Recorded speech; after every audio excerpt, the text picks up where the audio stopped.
What's up, everybody? Thralls Metal here once again. I'm Necrotic Nick. Rin and Jammin Jon. And we have yet another album review for you, and one that's kind of been on our radar just because we heard about this band. I have their first album. I thought it was really good. Saw they were coming out with a new one. I was like, you know what? Yeah. This is going to be heavy. And, well, we like that sort of thing. So we're going to go over the latest offering from Fuming Mouth, Last Day of Sun. This also comes out on the 3rd of November on Nuclear Blast Records. This band formed in 2013 in Massachusetts. This is their second full-length overall. I own their first one, The Grand Descent. I thought it was really solid, just a good mix of hardcore death metal, crust, just all things kind of violent and heavy. Lots of HM2 guitar tone, but at the same time, like a lot of hardcore riffs.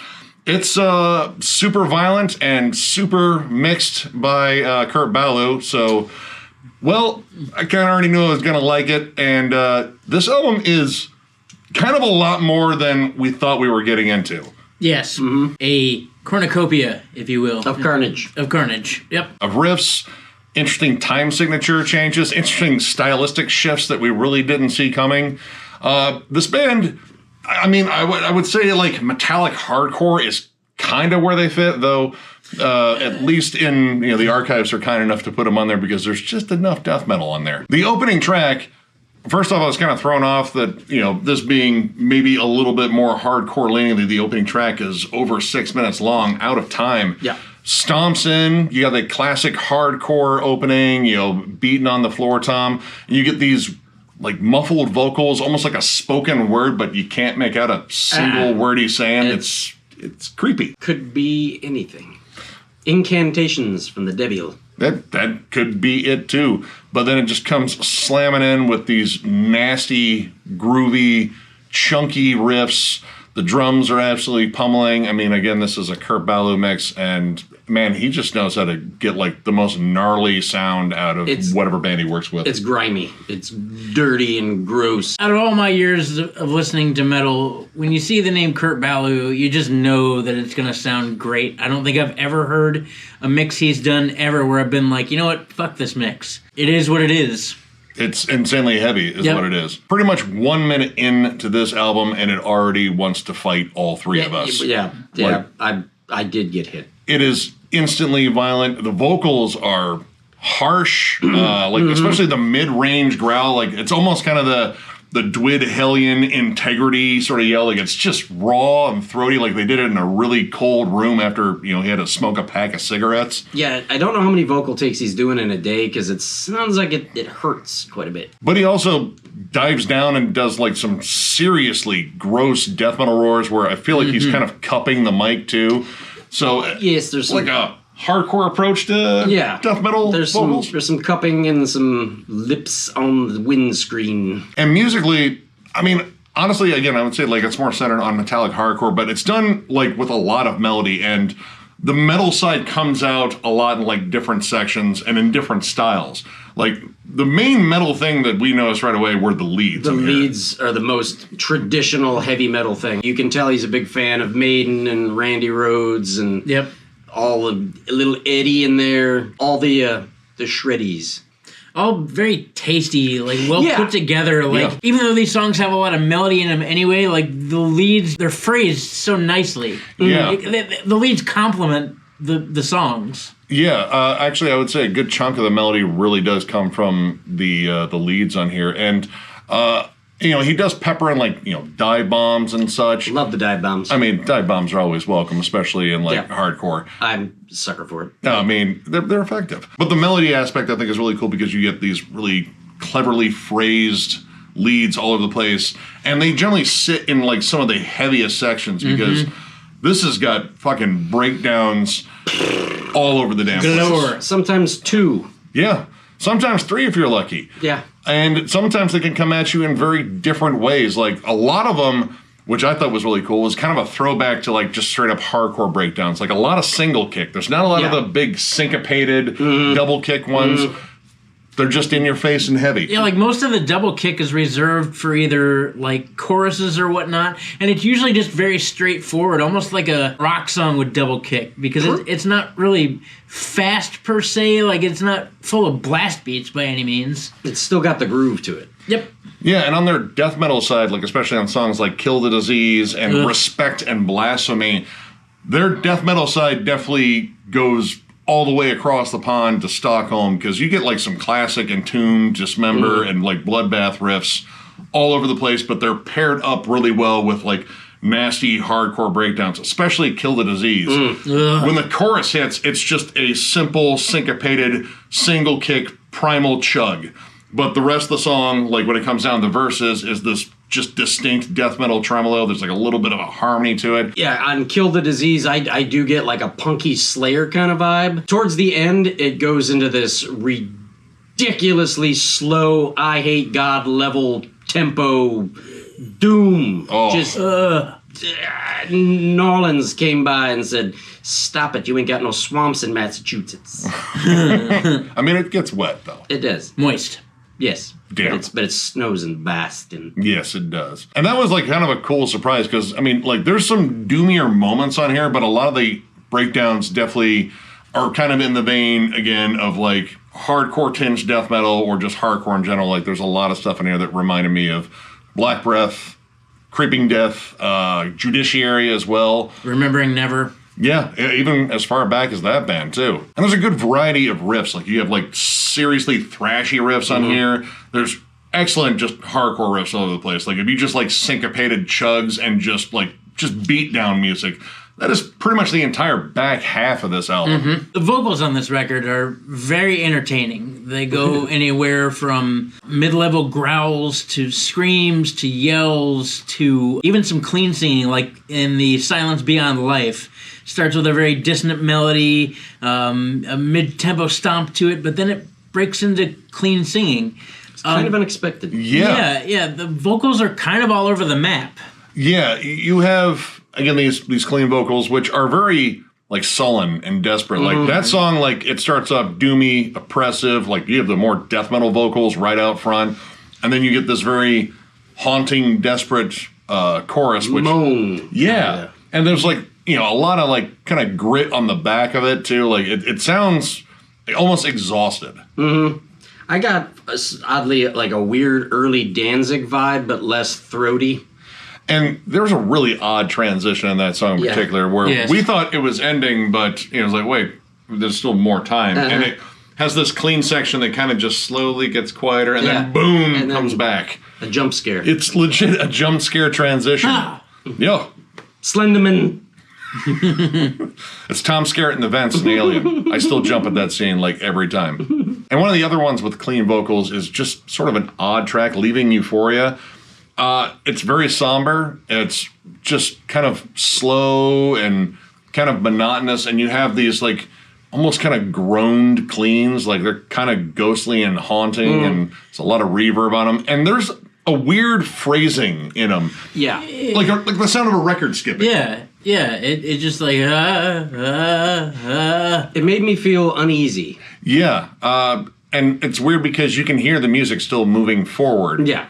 But the vocals don't. It sounds like it's almost a loop, but I don't think it is. I don't think it is either. Yeah. It's neat. It's very interesting, but it made me feel funny. Yeah, like there were parts of me that were reminded of, like, I mean, Alice in Chains, but it's kind of like that Iron Gland, you know. Yeah. It's the heroin-y side. Very heroin-y. I'll be honest, the vocals sound like they're strung out and or drunk. But it creates this very creepy, unsettling mood on there. But where the clean vocals really worked for all of us was the last track, Post-Figurement. Which I'm not sure is a word. It's definitely not a word. In terms of made-up words, though, Disguster Lewd kind of wins this one. Yes. We'll get to that one in a minute. Yes. But that song, the closing song, is very haunting. Almost, I would say, like probably the most melodic song on here, too. The clean vocals actually sit in the back of the mix, and they're actually screamed over as well. Like there's a separate chorus line of growls, and then you have this haunting, clean, kind of ghostly wail in the background. It's kind of a chant almost in the background. It was spooky. I will say, the lead on that song was probably the flashiest lead and the longest.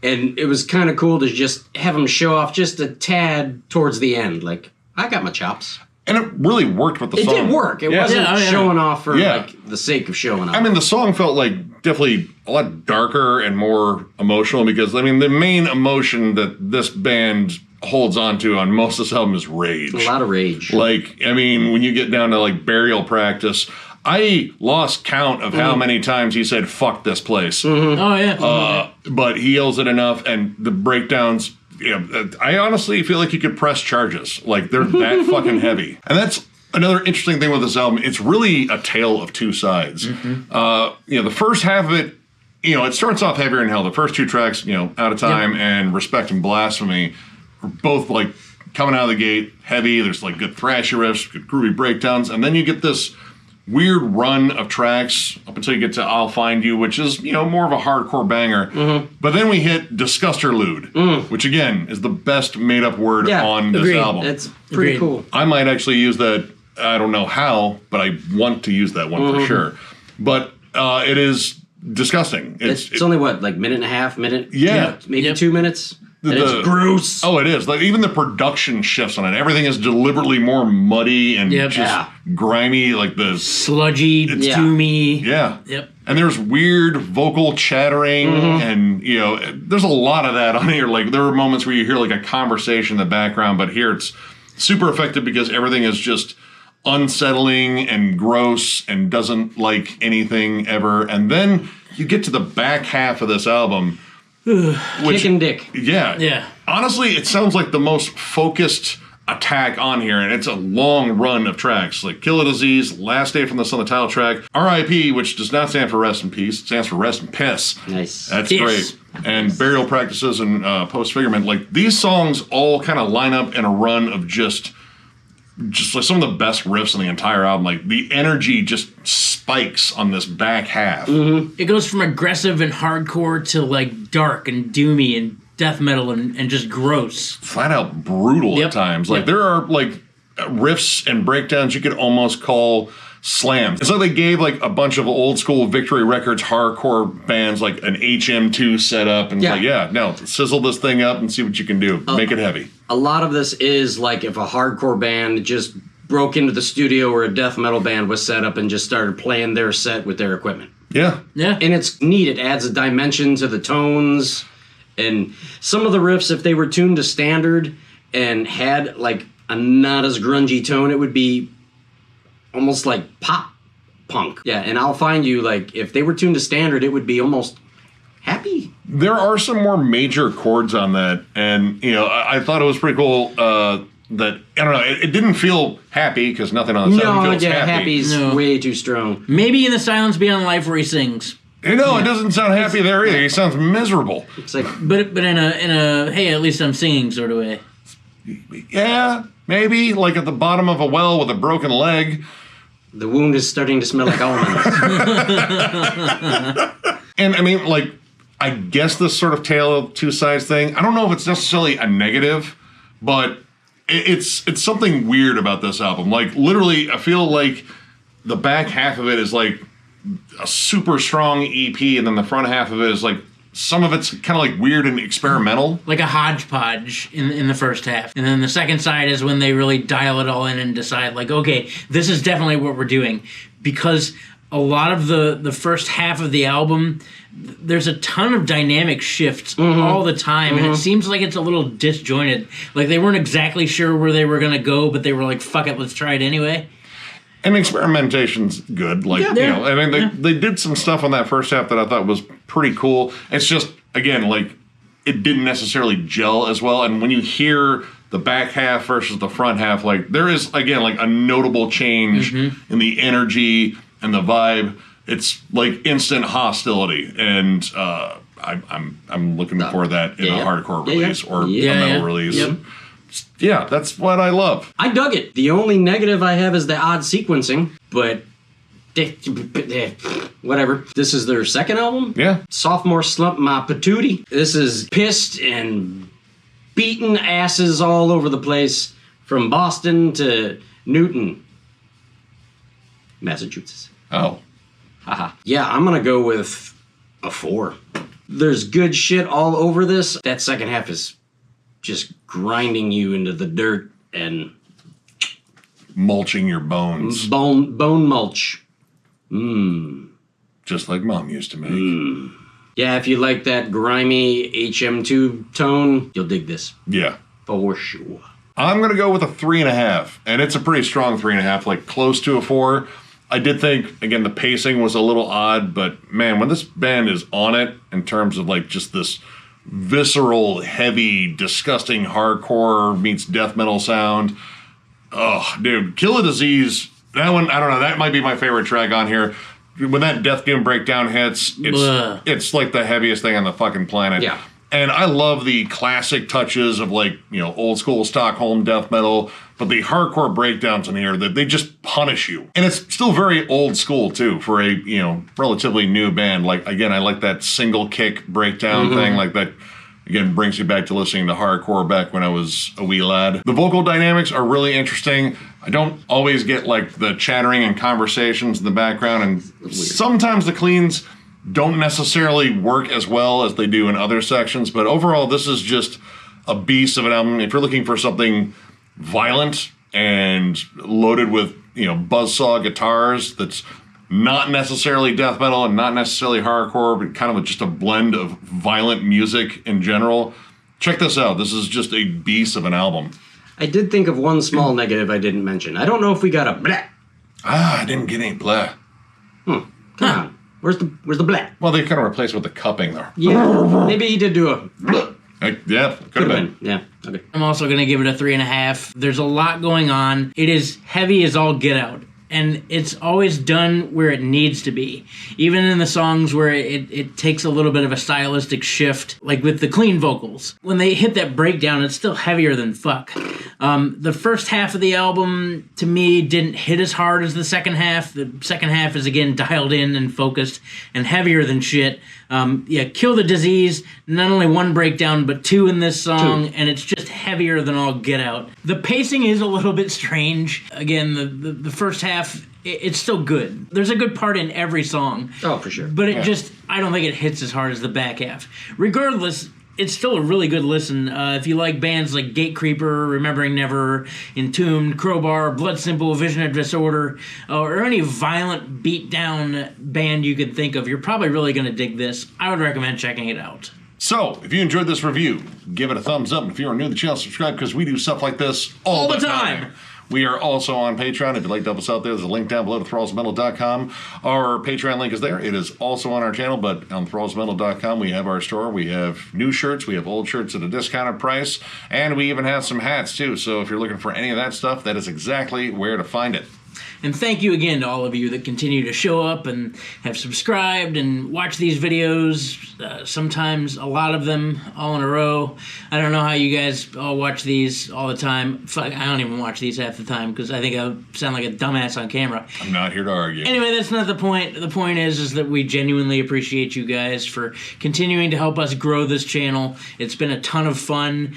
We have a ton of things coming. We have our Judas Priest ranking coming up that we are shooting this weekend, finally. I'm so very excited for that. Got some segments in the works here. Got the return of What's John Jamming coming up here pretty soon. Tons of stuff, but we wouldn't be able to do it without you guys. We genuinely appreciate each and every one of you. And with that, we will catch you later.